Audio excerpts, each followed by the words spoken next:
Bienvenida o bienvenido. Hoy vamos a sumergirnos en las ideas de una charla de Mohammad Abadi. Y trata sobre algo fundamental en el camino espiritual islámico, que a veces quizás no valoramos lo suficiente: la compañía. Exacto. Nuestro objetivo hoy es, desgranar un poco las claves de esta fuente. Habla de paciencia, de voluntad, del dominio del ego, y sobre todo de cómo esa compañía adecuada es, crucial si uno busca la satisfacción divina. Vamos a explorar estas ideas. Sí, la verdad es que la charla toca una necesidad muy humana, ¿no? La de conectar, la de tener guía, pero la enfoca, claro, desde la fe. Es un recordatorio de que el camino espiritual, rara vez se hace solo. La comunidad, el apoyarse mutuamente, se presentan como esenciales. Empecemos entonces por ahí. Por el valor de esa compañía, la shudba. El texto la describe como una bendición, y con una recompensa que va más allá de esta vida. Hay una imagen muy fuerte que menciona. Sí, la del día del juicio. Esa misma, que una persona podría huir de su familia, pero encontrar, refugio en un hermano o hermana en la fe. Alguien a quien amaba por Dios. Eso dice muchísimo de la fuerza de esos lazos, ¿no? Desde luego. Y esto conecta directamente con la paciencia, el sabr. La fuente subraya que es una virtud ordenada en el Corán y promete una recompensa, ilimitada. Cita la aleya ajruhum bighairi hisab, o sea, una recompensa sin medida. Casi un cheque en blanco. Vaya. Pero lo importante aquí es entender cómo se fomenta esa paciencia, porque la instrucción del Corán es Ishbir nafsaka, ma aladina, sé paciente contigo mismo, con ellos.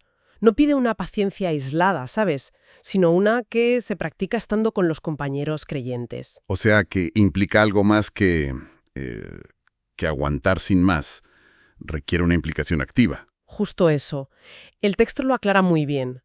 No vale estar ahí físicamente pero con la cabeza en otro sitio. Pone el ejemplo de estar en la reunión espiritual pero pensando en la tienda o en casa. Ya. Hace falta una dedicación total. Usa el término kuliyya, la totalidad de la persona, mente, corazón, cuerpo. Es un compromiso activo, ¿entiendes?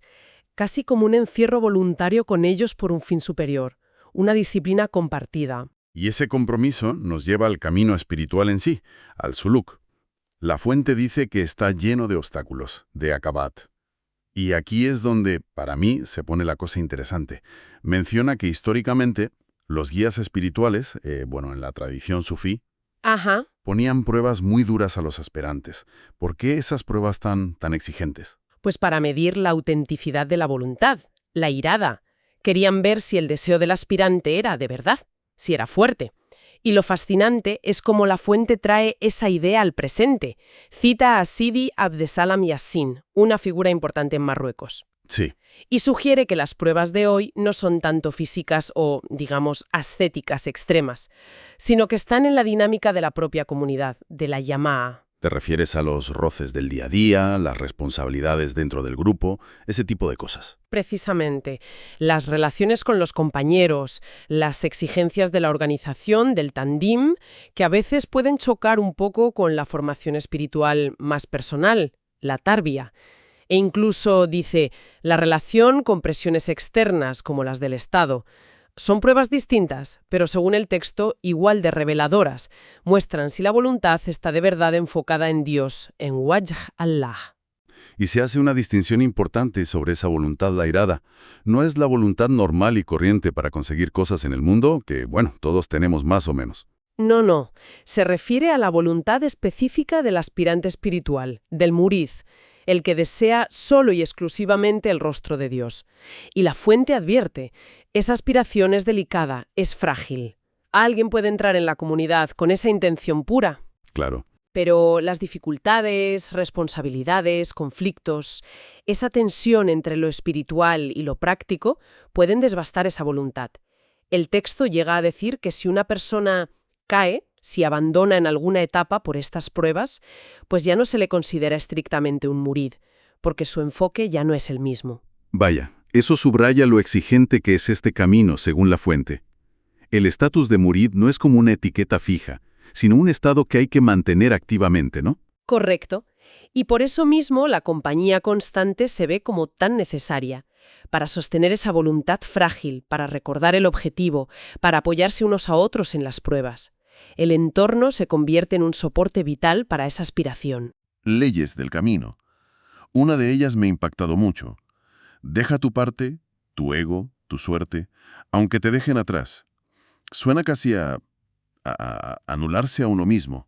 Implica una disciplina del ego, del nafs, muy rigurosa. De hecho, la fuente lo describe como el mayor enemigo del creyente.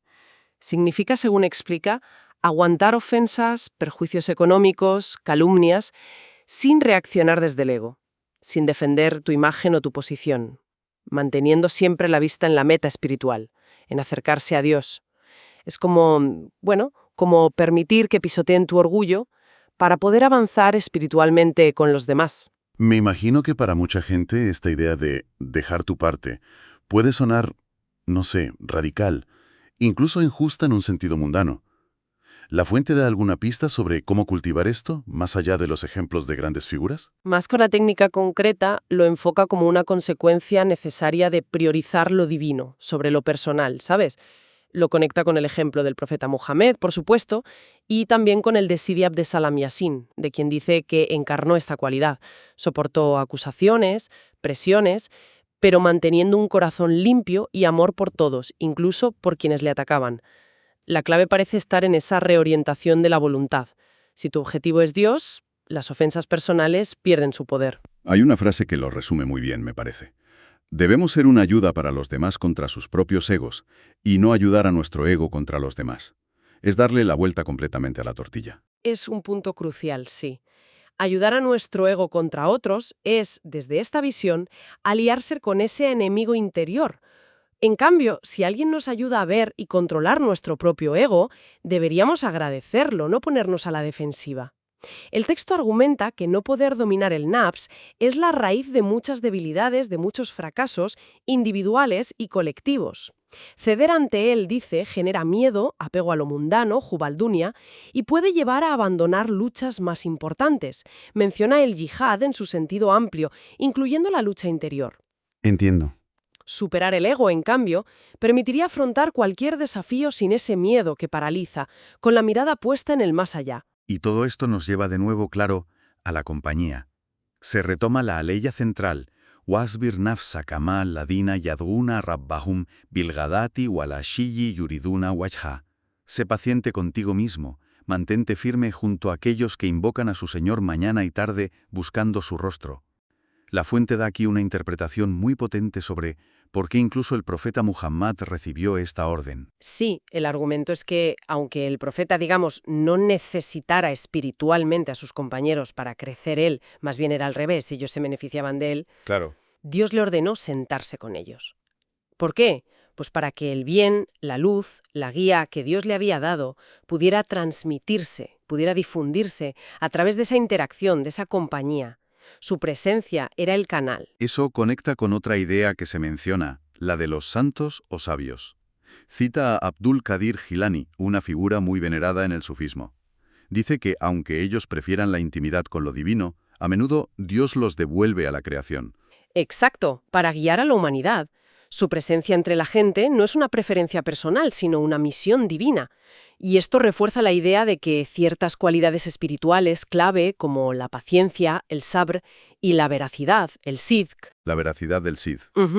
no suelen ser innatas, se adquieren y se fortalecen precisamente estando con aquellos que ya las tienen. Cita otra ley muy significativa ahí. Ya ayyuhal ladina amanu ittaqullaha wa kunu ma'as sadiqin. Oh creyentes, temed a Allah y estad con los veraces. Y la fuente pone todo el énfasis en ese estad con. No dice simplemente sed veraces. La interpretación que da es que el camino para llegar a ser veraz es precisamente estar con los veraces. La compañía, la mailla, es el medio, el entorno donde se cultiva la cualidad. Y de forma parecida, para convertirse y mantenerse como un verdadero murid, alguien que busca el rostro de Dios, es fundamental estar en compañía de otros que comparten esa misma aspiración elevada. Se aprende, se inspira, se fortalece uno al otro. La parte de la aya que dice Yadu'una rabbahum bilgadati wal ashi invocan a su Señor mañana y tarde, sugiere una práctica constante, ¿no? No algo de vez en cuando. Y en mantener esa orientación hacia Él durante todo el día. Mañana y tarde simboliza la continuidad. Se alude a la recomendación de tener la lengua siempre húmeda con el recuerdo de Dios, de recordarle en distintas posturas, en distintos momentos. Es una actitud vital constante. Dentro de esta invocación se destaca la súplica, el duá. Se cita un hadís que dice que es la esencia, el moj, de la adoración, o incluso la adoración misma. Se explica cómo debe ser esa súplica. Sí, y hace una distinción interesante. Por un lado está la súplica verbal, la explícita, usando palabras concretas, fórmulas tradicionales o las tuyas propias, hecha con certeza, con yaquín, en que Dios responderá. Pero por otro lado, habla de la súplica a través del propio estado interior al-hal, y esta no necesita palabras. ¿Y cómo funciona eso? La súplica del Estado. Consiste en manifestar, con tu propia actitud, con tu condición interna, la necesidad absoluta, la humildad profunda, el corazón quebrantado, la dependencia total de Dios. Es un estado existencial de indigencia espiritual que clama a Dios sin articular frases. Entiendo. La fuente sugiere que esta súplica silenciosa, que nace de una necesidad real y urgente, de un estado de ittirar, puede ser incluso más poderosa para obtener respuesta.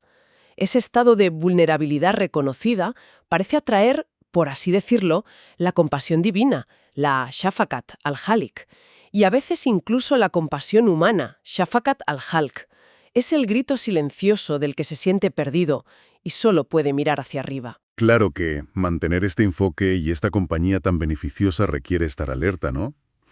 La charla vuelve a la ley inicial y advierte muy seriamente: «Wala ta'adu aynaka anhum», que tus ojos no se aparten de ellos, de los compañeros justos. ¿Y por qué podrían apartarse? El texto dice: «Turidu sinat al-hayat ad-dunya», buscando el adorno de la vida mundana. Es una advertencia clara contra las distracciones. Sin duda, el peligro es desviar la mirada hacia lo que es pasajero. La fuente usa una comparación muy visual. El adorno de la vida mundana, la zinat al-hayat ad-dunya, es como una flor efímera, zahrat al-hayat ad-dunya. Bonita, sí, pero destinada a marchitarse enseguida, perdiendo su atractivo y su valor real. Así presenta los bienes, los placeres, el estatus mundano.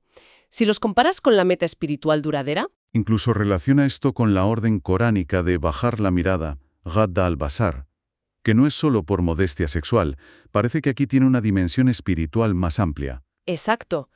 La lógica que expone es que el ojo es la ventana del corazón. Capta imágenes, impresiones visuales y las mete dentro. Si el corazón se apega a esas imágenes mundanas, la belleza pasajera, lo que tienen otros, los placeres fugaces, se distrae de su verdadero anhelo, que debería ser el apego solo a Dios. Claro. Por eso, no dejar que los ojos se desvíen de la buena compañía, la ta'adu ainak, y no extender la mirada con anhelo, la tamudanna ainak, hacia los bienes mundanos, se presentan como formas de proteger el corazón del aspirante. Se trata de mantenerse centrado en tu propio camino, en tu condición de siervo, de ubudía, en el lugar que Dios te ha dado, sin compararte ni desear lo que otros tienen. Y esta advertencia sobre las distracciones no se queda en las cosas, sino que se extiende a las personas, de forma muy directa. La haya termina: «Wala tutiu man aghfalna qalbahu an dhikrina», y no obedezcas a aquel cuyo corazón hemos hecho negligente a nuestro recuerdo. Esta es quizás una de las advertencias más serias de la charla. Se refiere a la compañía de los negligentes, los gafilín. La negligencia espiritual, la gafla, la describe como un veneno mortal, sum catil. Y lo peor es que dice que es contagioso. La fuente advierte que, sobre todo si tienes una fe todavía tierna o no estás muy fuerte espiritualmente, juntarte con personas cuyo corazón está lejos del recuerdo de Dios es peligroso. Corres el riesgo de absorber sus venenos, su forma de ver el mundo, sus prioridades, su estilo de vida alejado de lo espiritual. Aunque matiza que interactuar con ellos para intentar guiarles, lo que se llama dawa, eso sí es una forma de esfuerzo espiritual, de yihad. Sí, pero recalca que esa tarea necesita fortaleza y preparación espiritual.